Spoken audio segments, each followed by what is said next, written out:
Je dois dire que nous sommes héritiers, nous, évêques, d'une très longue tradition qui a vu le jour au lendemain, à la veille de l'indépendance. Oui, oui. Donc, les évêques ont toujours joué un rôle très, très important dans la vie de la nation. Et nous avons connu de grandes figures prophétiques comme le cardinal Malula, le cardinal Monsengo, le cardinal Etchou. Et nous, les jeunes évêques qui avons été leurs prêtres à l'époque, nous continuons cette tradition. C'est pourquoi, enfin, quand vous parlez de la figure du cardinal Fridolin Ambongo, l'archevêque métropolitain de Kinshasa, donc, tout de suite les gens voient un défenseur du peuple. L'église au Congo, c'est une église qui est au service de la nation, au service de la population, et une église qui a la chance d'avoir une présence omniprésente sur tous les territoires congolais. Alors parfois, certains disent oui, cette église en fait, elle est un acteur politique et elle est un acteur politique de l'opposition puisqu'elle porte des critiques sur l'exercice du pouvoir. Ben, je pense que c'est une mauvaise lecture de la mission prophétique des évêques en particulier. Si la société se portait bien, je pense qu'on n'entendrait pas la voix des évêques. Si les évêques parlent, c'est parce que, premièrement, ils sont témoins des situations atroces de souffrance. Pour un pays qui a tant de richesses naturelles, je pense que c'est vraiment injuste. Nous sommes le premier producteur mondial du cobalt, mais cela ne se ressent pas dans notre budget. Le 5e pays le plus pauvre du monde. Voilà, le 5e pays le plus pauvre. Alors qu'il y a effectivement tellement de richesses, alors que c'est un des grands poumons de la planète aussi, il faut le rappeler, avec la forêt. Effectivement. Oui, par exemple, pour le moment, nous disposons d'un pourcentage très élevé de minerais stratégiques. Le cobalt et tout ça, pour les batteries électriques et tout ça. Mais entre-temps, nous avons un budget annuel de moins de 20 milliards de dollars. Mais c'est quoi alors? C'est les intérêts...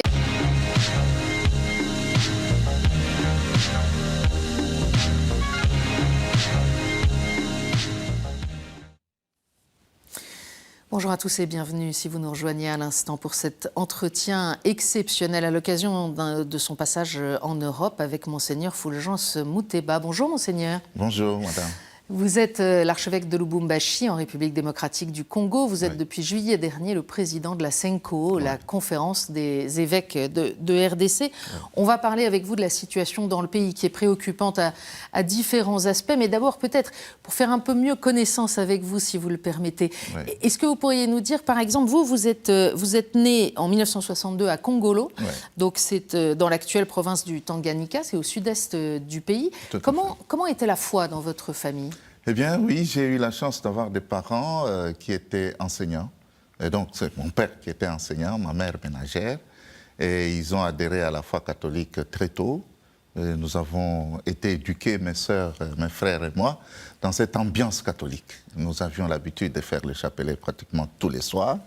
Et puis, mon père était en même temps catéchiste. Et ça a vraiment marqué l'atmosphère de la famille. Et quand j'ai décidé de devenir prêtre, j'ai considéré que c'était tout à fait normal. Donc, j'ai voulu poursuivre ce que j'ai reçu en famille. Vous avez été ordonné prêtre en 1990. Vous avez suivi des études de théologie pastorale à l'Université de Montréal, au Canada. Et puis, vous avez été professeur de théologie à Lubumbashi et à Kinshasa, mais aussi secrétaire de la commission épiscopale pour la doctrine de la foi, dont vous deviendrez président ensuite, et secrétaire général de la CENCO. Qu'est-ce qui vous a attiré vers cette spécialisation de la théologie pastorale? Pourquoi ce domaine-là?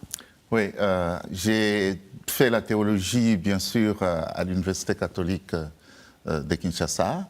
Et à l'époque, on insistait beaucoup sur la dogmatique, sur la théologie morale. Mais j'avais plutôt l'impression que la théologie était un discours très, très abstrait. Et par rapport aux questions que les gens portent en eux, j'avais l'impression que la théologie ne semblait pas être suffisamment outillée.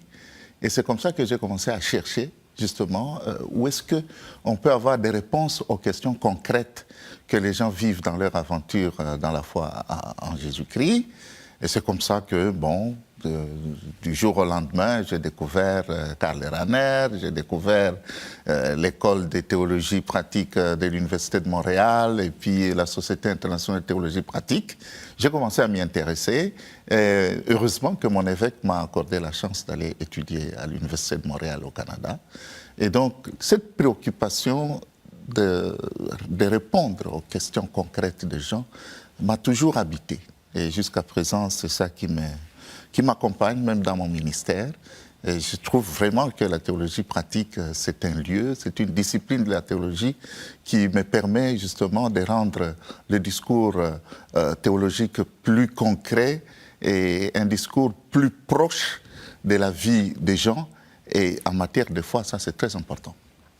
Alors on imagine de fait que ça peut être utile en soutien de l'exercice du ministère épiscopal. Vous avez été ordonné évêque en 2005 à Kilwa-Kassanga, pour le diocèse de Kilwa-Kassanga, et puis depuis 2021, archevêque métropolitain de Lubumbashi. Pour ceux qui ne sont pas très forts en géographie de la RDC, Lubumbashi, c'est tout à fait au sud du pays, près de la Zambie. Oui, c'est près de la Zambie.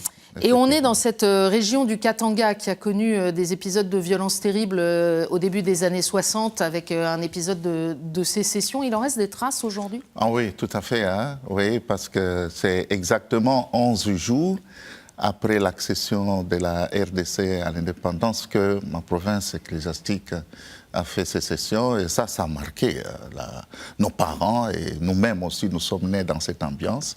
Et je dois dire que bon, nous avons encore des velléités indépendantistes par rapport à Kinshasa. Mais nous sommes quand même des Congolais, mais des Congolais spéciaux. Il faut ajouter à cela que le Katanga, c'est une région minière. Alors, ça fait qu'il y a un afflux de gens qui viennent de partout. C'est un lieu de métissage très, très intéressant.